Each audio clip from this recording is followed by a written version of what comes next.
په بلخ ولایت کې د ښوونځیو زده کوونکو په پراخه کچه د پوهنې وزارت لخوا په دې وروستیو کې د ښوونځیو لپاره د نوي معرفي شوي یونیفورم د پلي کېدو هرکلی کړی.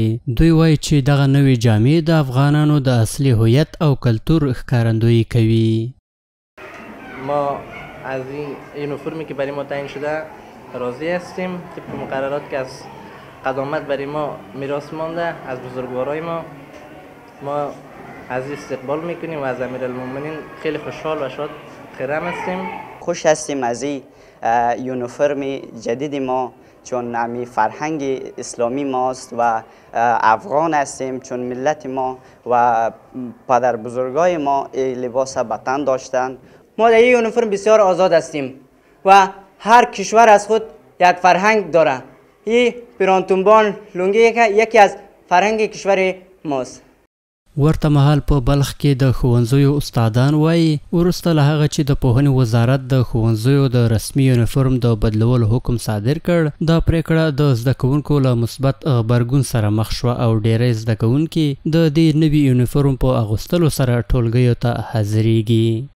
از صنف اول تا صنف نهم پیرانتونبان آبی دارد و کلاه به سر دارند و در صنف دهم الی 12 پیرانتونبان سفید و دستار بر سرشان می باشند. دانش آموزای عزیز ما به دلیل از اینکه فرهنگ کشور خود ما را و لباس میهنی ما را به تن دارند بسیار خوشحال هستند، راحت هستند، راضی هستند و ما هم از وضعیت راضی هستیم.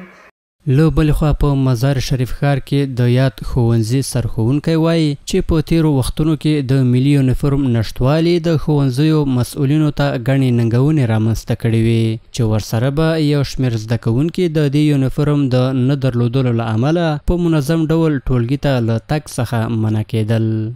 بسیار خرسند هستیم که یونیفورم وطن خود ما و شما را، کلتور و عنعنات خود ما و شما را بالای شاگردان تطبیق کردند. قبلا یونیفرم قبلی در زمان جمهوریت دریشی بودند. ما بسیار با شاگردان در عذاب بودیم. شاگردان دریشی نمی کردند، بسیاریشان با پیرن و تنبان می آمدند، چون به خاطر می گفتند کلتور افغانستان است، عنعنات افغانستان است. ما بسیار با شاگردان برخورد جدی می کردیم و حتی شاگردان خود جزایی هم می کردیم، باز اصلاح نمی شد.